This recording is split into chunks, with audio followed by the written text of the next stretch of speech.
Melissa Kales is Director of Strategic Marketing, North American Local at FleetCor, a global leader in business payments.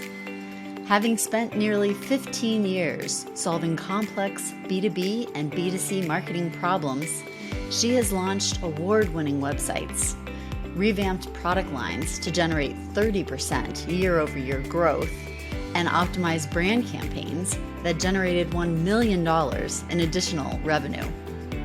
With an ability to blend data and design, she is passionate about building brands and customer experiences that convert into revenue. Melissa is an accomplished T-shaped digital marketer with proven experience driving revenue growth, growing demand generation and pipeline, optimizing campaigns, streamlining workflows, and building teams. This is a podcast about heroes, which is why you're here, Melissa. Yeah. Thank you. That sounds great. I appreciate it. I'm glad to be here. Oh, awesome. Wonderful. Thank you. So tell us how you start your day. Oh, gosh. I'm a big fan of slow mornings. So I like to wake up a little earlier than I really need to and kind of start my day really slowly. I have a great back patio that I like to sit and enjoy, like my coffee, breakfast with my dogs. And then sometimes, depending on my work schedule and my call schedule, I'll sit out there with my laptop, maybe take my first call off camera out of the day out on the patio. It's really nice to enjoy the weather. I live in Texas, so it's beautiful pretty much year round, with the exception of the rainy season we've been having here lately. And yeah, so my day pretty much starts off nice and slow. I kind of ease into it. And then usually around 9:30 or so is when I hit my desk and I set up my big monitor and I start diving in for the day and like really get into the meat and potatoes of my work. So one of the things we like to start with is looking back and finding out our hero's origin story. So can you tell us how you got to where you are?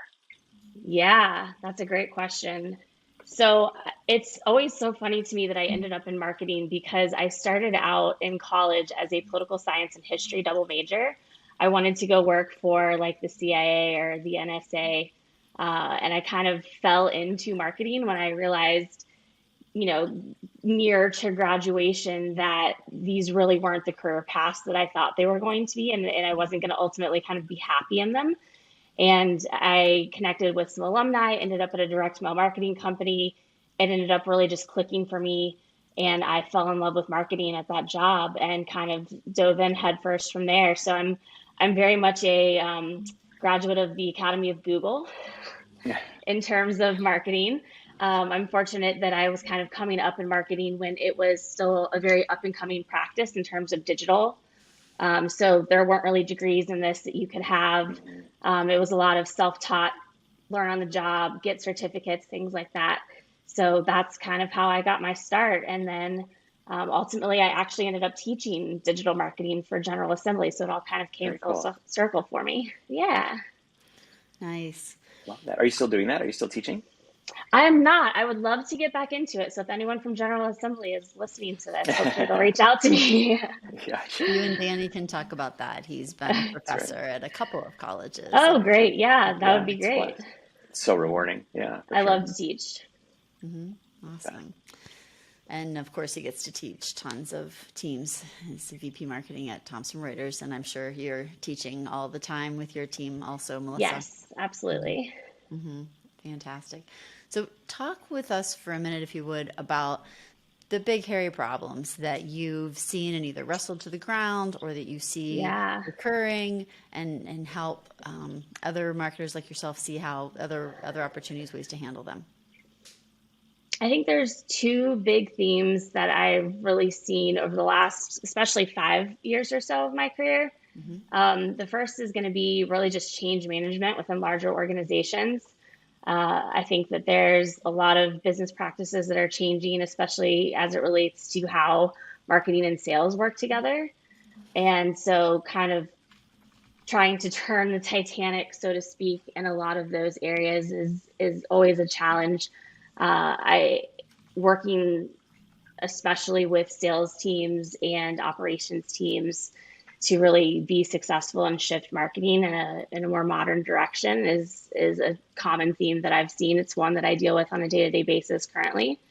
And then I think the other big theme within marketing, especially, is the trend towards, no longer attributing marketing towards simple things like impressions or clicks to a website, and really getting more to what is marketing contributing to the organization from a revenue perspective. And that's a much harder math problem to solve, especially for a lot of organizations, because they don't have the reporting and analytical setup to be able to do that. So trying to get to a spot where marketing is able to show the value in terms of dollars that they're contributing to the organization, with a lack of the appropriate support structure to actually do that easily, is a big theme that I've seen, and a challenge that I was actually trying to solve today for for a big campaign. I get that. That's great. And any advice for marketers? I know you're in at FleetCor, you've had pretty consistent leadership.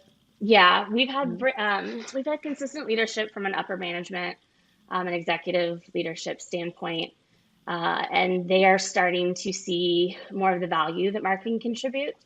One really exciting thing that's changed in the last 6 months is that they are looking more towards marketing always having touches before sales ever gets in touch with a lead.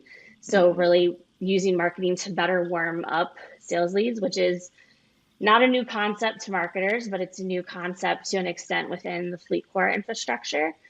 So that's been really exciting to work within.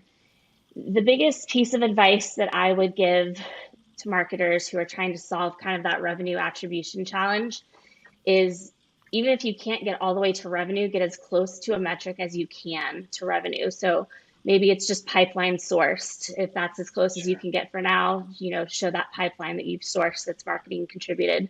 And then as you continue to show that value, hopefully you can make the waves to get the, analytics and reporting that's necessary to actually show revenue contributed.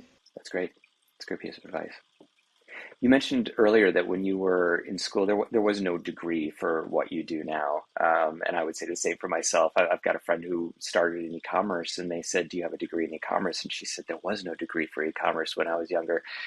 I'm curious to know, just in your time in your career, what have you seen change in marketing since you started till now? I think a big thing is what metrics and KPIs we look at and really account for, especially within things like social media. It used to be so simple. It's just how many followers do we have?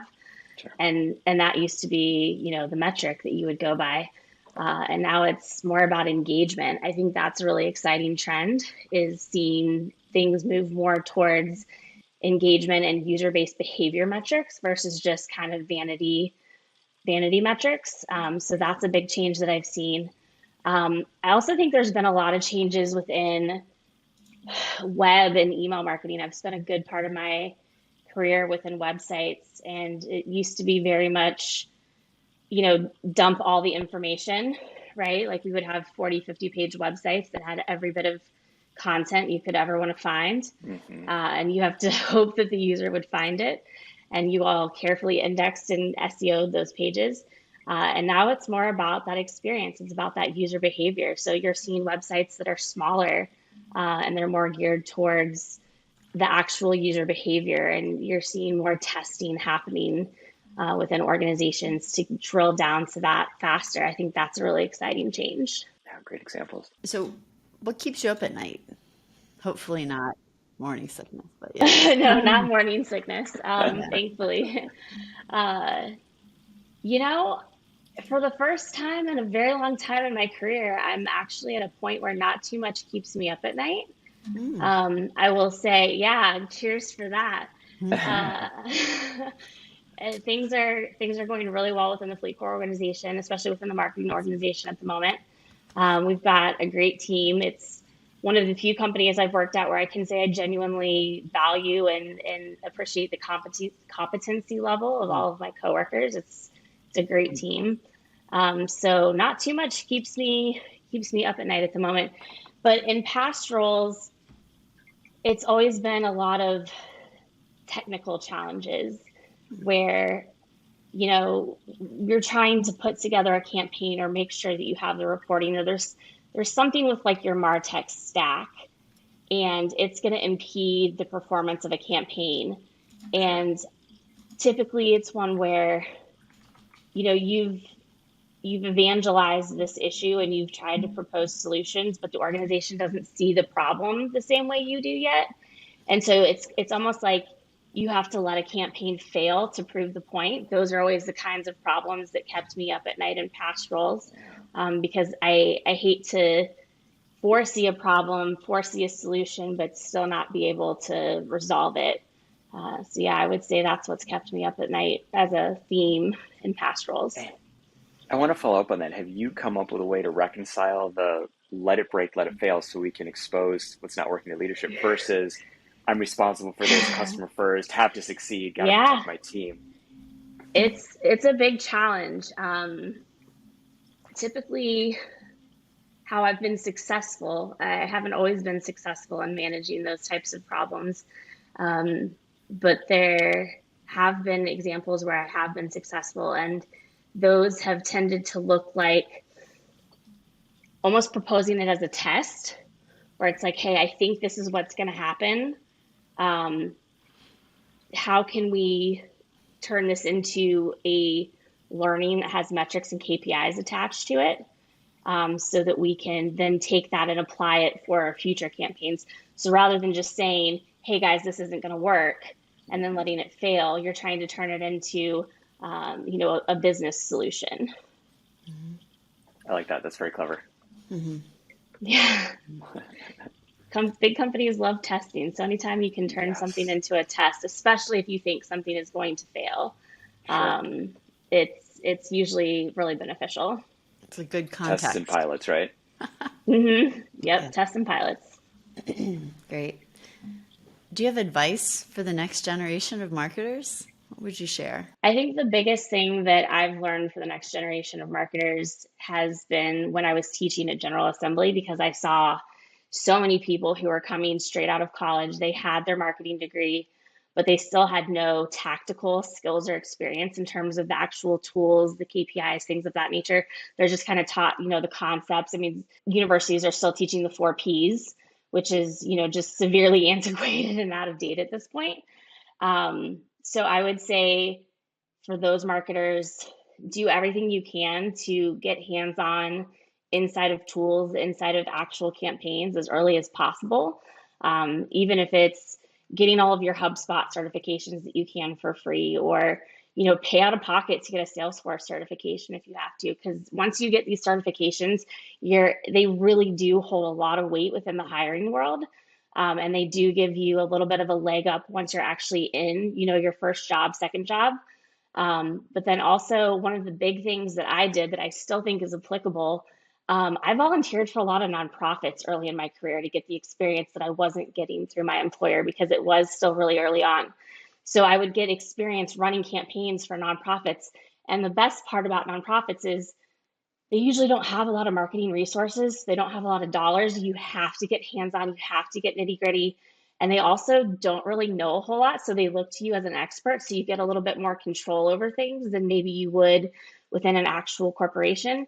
But you're still getting that experience that can go on your resume. You're getting those items that can go in your portfolio. That's great. That's really good advice. We asked you what keeps you up at night. I want to go the opposite direction. What gets you excited? What do you think about? Do you have like an idea that you're super passionate about or something forward thinking? So the big thing that I'm really passionate about right now is actually that revenue attribution piece, and proving marketing's value to the organization. My big project for the near term at work in my spare time is actually working on like what an internal QBR would look like. So let's say, internally, all of the other organization, all the other departments within the organization are kind of our internal customers. We're the internal marketing agency, if you will, right? So if we had to report back to our clients, our internal clients, what would that look like? And how would we show the value that we're contributing? And that's through a lot of reporting, a lot of analytics, campaign performances, larger performances, things like that. Um, and it's an exciting, challenging problem for me to try to solve. Yeah, that's really cool. That's a big one. It is a big one. It's especially because we're one of those challenged organizations where, we have two different sales pipelines that customers could go through. one has great reporting, one doesn't. One's directly influenced by marketing, one's not. So trying to tie it all together is just a giant puzzle piece, which is not a challenge that I'm unique in by myself. It's a challenge that a lot of marketers are facing. Do you find that it helps you tell the story of marketing in the avenue that doesn't really go through marketing and have marketing support? Are the numbers lower than the ones where marketing has been able to touch, or is it not apples to apples for you guys? I haven't gotten far enough into the data to really be able to answer that conclusively. Sure. I will say one of our paths that customers can go down has traditionally been supported by a lot of inbound and digital marketing efforts. Mhm. So SEO, SEM, paid search, well, that's SEM, programmatic, things of that nature. And those have traditionally brought a lot of volume, but not the best quality. Mhm. And then you have the sales path where people are touched by sales reps. A lot of these sales reps are going out, they're kind of hunting their own leads in a very old school way. And we're just getting into the process of better supporting that with early marketing touches in that life cycle. And those traditionally have gotten much, much better quality, but really low volume. So we're trying to figure out Mhm. how do we kind of load balance, the volume to quality ratio along both of those paths, while still being supported by marketing. So it's a challenging problem for us at the moment. An exciting one. Good luck as you continue on. Yeah, very exciting one. Nice. So, looking back over your career, Melissa, you mentioned some things that really made a difference for you, like working with nonprofits to expand your experience. Is there anything looking back that you would change? Oh, that's a great question. I think the only thing that I really would have tried to change is I spent the first probably 5 years of my career very heavily in direct mail and print marketing. And a lot of that time was spent trying to break into more digital based efforts. And it was towards the end of that 5 years that I started working with nonprofits. I started finding certifications and things of that nature. I kind of wish I would have gotten into that a little sooner. I feel like I might have a bit more experience under my belt from that digital standpoint that might have helped me excel in my career a little bit further, a little bit faster. Let's see, are there other big ones, or do we want to skip to? I was just looking through to see if there was anything else or if we were at the rapid fire round. Yeah, I Oh, think we rapid covered a lot in a fire. short. Yeah. Oh, you seem Good. excited. Should we skip to that? We can always come I back think to so. any other. Oh, All right, I cool. don't know. I'm kind of nervous. Rapid fire sounds This is a big one. intimidating. So we It's call it fun. rapid fire, and then we've found that we'll ask a question, and then there's a lot of thinking that goes on, Okay. even though they're not Okay. super complicated. So we'll edit out the pauses. It's not meant to Okay. be stressful. You're not in the hot seat. It's just kind of a goofy Hmm. little round that we do. All right. All right, let's. You start. All right. So, Melissa, if your life is a movie, who plays you? Oh, this is actually a question that I've answered before and thought a lot about. And it would either be Amy Adams, Yeah. or why am I blanking on her name right now? It was a girl that was in La La Land. What is her name? Who was in? That wasn't Rachel McAdams. No, it wasn't Rachel McAdams. Who was in that? I can't, her name is escaping me right now. I'm gonna have to Google it. Okay, Emma Google it. Stone, Sonoya Mizuno, Jessica Roth, Callie Hernandez Tracy, Olivia Emma Hamilton, Stone. Emma Oh, Emma Stone. Stone. Emma Oh, for There Stone. sure. we go. I Yep. feel like they both have they both have the red hair going for them, so Hmm. that's a big one. But they both have this very kind of quirky, they can be serious, but they're also really funny. They've got really good comedic timing. And I don't know, I just feel like they would portray me pretty well.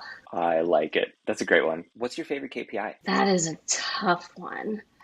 I feel like it's not always it's not the highest level should be the most important, but I'm a big fan of customer acquisition cost and customer lifetime value. I think the CLV one is probably my favorite because once you know that, everything revolves around that. That's how you get to revenue, that's how you figure out your budget, that's how all the things. I feel like everything centers around those kind of indirectly. So I think customer lifetime value is my answer.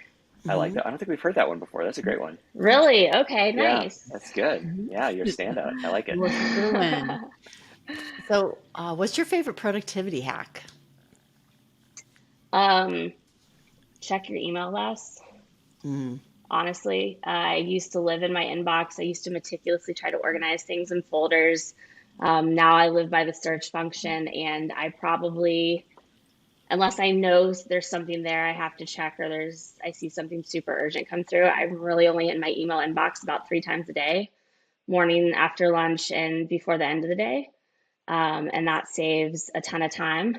I think the other one is, it's kind of I learned it from a salesperson I used to work with. He called it the three email rule. Once you send an email about something 3 times, if you don't have clarity on it, get on the phone.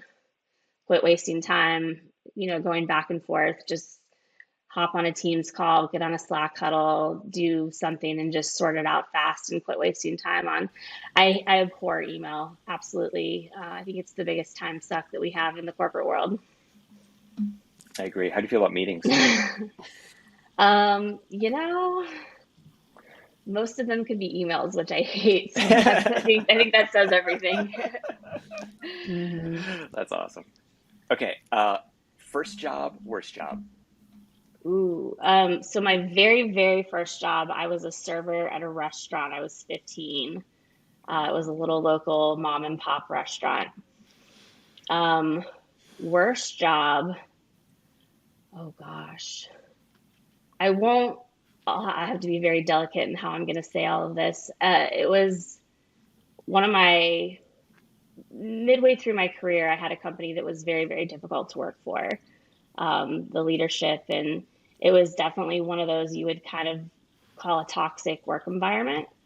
And it was very difficult to just do the day-to-day aspects of my job without conflict and things of that nature. So I learned a great deal in that role. It definitely helped my professional growth, but I would also definitely put it in the bucket of my worst job. What's the last book you've read? This is embarrassing. Um, it's this series. I think her name's Catherine McGee. It's called American Royals, where Okay. it's totally like teenage fiction, just dumb, mindless reading. But it's kind of reimagines what if after the Revolutionary War, Washington wasn't president, he became king.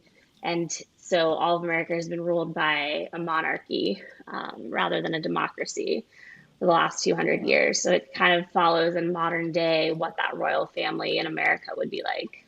Interesting. It's interesting, but it's also complete embarrassing, like mindless teenage reading. No, that's all right. I've got a 15-year-old daughter, and a couple years ago, I was sitting in her room, and she wasn't paying any attention to me. And I walked over to her bookshelf and picked up one of her books. It was called, what's it called? The School of Good and Evil, or something like that. Yeah, they And turned that into a movie. yeah, I started thumbing through it, and I just didn't stop. And then I read the next book, and I read the next book. I'm like, why am I Yeah, reading yeah, teen about witches and magic and yeah. whatever? But it's good for It's the brain entertaining. to, And then on the complete opposite end of the spectrum, I listen to a lot of audiobooks, and I'm on this kick with Ron Chernow. Like right now, I'm listening to the 40 something hour biography of Washington. yeah, Um, this one right here. and I then, got Washington, I got Hamilton, yeah, yep, got Grant. yeah, I did. Yeah, I did. Grant was my last one. So good, So wasn't it? complete ends of the spectrum. Yeah, I was reading Grant and The School for Good and Evil at the exact same time. I'm like, oh, I Oh, want to that's learn something. funny. Oh, I want to not think now. How Yeah, great was that Grant exactly. book? He's so good, isn't he? I think I fell asleep through parts of it because the narrator on that audiobook was a little Oh, monotonous, but definitely it was interesting. There was a lot about him that I learned that I did not know. is it your turn or my turn? Where did we leave off? Your turn. My turn. Who's the most fascinating contact on your phone? Gosh, that is a really difficult. I don't know if I have anyone I would consider fascinating in my phone. I keep my phone list Pretty tight. pretty tight, pretty down to the bare minimum. Yeah. All right, I like it. Um, I'm gonna say myself because I am in my contacts book. So there you There you go. And you are fascinating. Rock on. We'll allow it. go. There you Okay. go. Cool. All right. So, Melissa, if you could be famous for one thing, what would it be? I always dreamed of being a singer when I was younger and dreamed of going. Now I can't sing for Oh, anything, but if I could be famous for anything for a day, I would be like Taylor Swift. So I think I know the answer to this next one. So is there, if you could wake up tomorrow having gained one quality or ability, what would it be? It actually Would it, wouldn't be singing though, no? Okay. because the odds of becoming famous for singing are so low. I sing in church and that's it. Okay. Um, no, I think it would be having more patience with um, just with everything, really. I'm one of those very like anxious worry types by nature. So I think if I could have the ability to kind of let go of that and have more patience and more grace, especially with myself, I think that would be a huge change in my day-to-day life. Especially with That is yourself. awesome. Amen to that. Yeah, yeah, especially with myself. Because, I mean, clearly you're killing it, Thank you. right? And then you're like going to be down on yourself like we all do, right? We only are Right. looking for the Yeah. problems, like completely ignoring everything that's Yep. working. No, absolutely. Or even just having the ability to be one of those like really optimistic, positive outlook type people versus kind of focusing on the negative. Like, for example, I had a bunch of fires this morning and I was texting one of my friends. I'm like, oh my gosh, how is it already 10:15? It feels like it should be 3 o'clock. Like this day is kicking my butt. And his response was focus on what you can control and do good at that. And I was like, Mm, that's so obvious and so simple. And he's one of those like very always optimistic personalities. And, I just want to complain and woe is me and oh my gosh. And he just had the most simplistic, practical, optimistic advice for me. I would love to have more of that attitude and outlook. Yeah, you got it. it's a great one. Fantastic. What's the best compliment you've ever gotten? I think that it was actually a professional compliment. And it was actually not that long ago. I felt like I was really dumping a lot of stuff on my design team. And the creative director said I was one of the best people to work with that she's ever worked with. And she really appreciated Oh, how I handle, um, especially conflict with, other departments. Like when there's problematic things going on, that I handle those really well. And she was really impressed by that. And that I'm actually great to work with. So here I was apologizing to her, like, oh my gosh, I'm so sorry. This has such a tight deadline and da da da da da. And she turned around and gave me this great unexpected compliment. And it absolutely that's meant the awesome. world to me. Yeah. I think That's second great. best would be someone telling me I was the best manager they ever had. Oh, both Yeah. fantastic. I know. Yeah. I need to print those out and hang them up on my wall. That's right. Exactly. With neon flashing around them so you Yes. don't Yeah. Yeah. forget. Get a billboard made out of it. I Yes. like it. That's funny. Yeah. Um, Describe yourself in 5 words. Sarcastic is definitely one of them. I have to rein that in at work a little bit, but I'm definitely a sarcastic person. Hence the Emma Stone, Amy Adams vibes and kind of that playfulness. Unfortunately, I'm going to throw anxious in there because that is just kind of a static nature for me. I'm definitely a anxious worry type, um, and it definitely affects my day to day. I'm going to go with playful, and that's kind of I guess maybe a little similar to sarcastic, but very playful. I've got 3 dogs that I love to be goofy and wrestle with and all of that. And I don't like to be serious unless I have to be. I don't know what adjective this would be, but I love sleep. I feel like there's got to be an adjective for like power Yeah, napper or something. yeah, Like yeah. I don't know what it is. I'll have to get my thesaurus out for that one. And gosh, I don't know if I can come up with a fifth. Analytical. I'm That's what I'm I was very going to propose. analytical. You mentioned Yeah, that I'm revenue very attribution. analytical, especially with work. I'm that my Myers-Briggs is INTJ, and it's literally like the analyst or something like that is what it's called, or something along those lines, where you're just constantly analyzing things. Somebody else is going from A to B to C, and I'm already at Z. My brain just kind of naturally goes that way and analyzes situations. So yeah, I would go with analytical. That's awesome. Those are a good 5, especially like the power napping one. I think you've got a new favorite KPI, right? Yes, minutes slept. Yeah, actually my favorite personal KPI is the my Apple Watch tracks the quality of my sleep. Oh And yeah. it gives you a percentage. Yeah. So my sleep quality percentage has steadily increased the past few years. So that's my favorite personal KPI. There you Great. And go. once you have the kid, the amount of sleep will go down, but the depth of sleep during Yes. that period will go up. Oh, yeah. I'm sure that number is going to nosedive here soon. It's going to be Hmm. exciting, and your anxiety Yeah. will be totally fine. You're going to sleep Totally fine. Yes. well. Like I will everything's have going to be nothing great. to worry about. It's going to be Kids are wonderful. super easy. Yeah. Hmm. Oh, that's too Just funny. focus on the analytics of the baby. Yes. Exactly. And run the Number numbers. Yes. number of days Aw. alive. That's all you have to care about. Yeah. Everything else takes care of itself. I love that. Oh my Oh, God. that's great. Melissa, thank you so much. This has been Oh, this has been so wonderful. fun. Mm. It's a So blast. just, Thank you for coming on. yes, Yeah, no, I appreciate the offer to come on. This has been great. Yeah. if you're enjoying these conversations, we would so appreciate if you would subscribe and give us a 5-star rating. It helps us to increase the podcast's reach. Thank you. See you next week with more inspiring stories. This episode of Marketing Heroes is brought to you by The Search Guru, produced by Circle Audio, and podcast cover art by Andra Lazorde.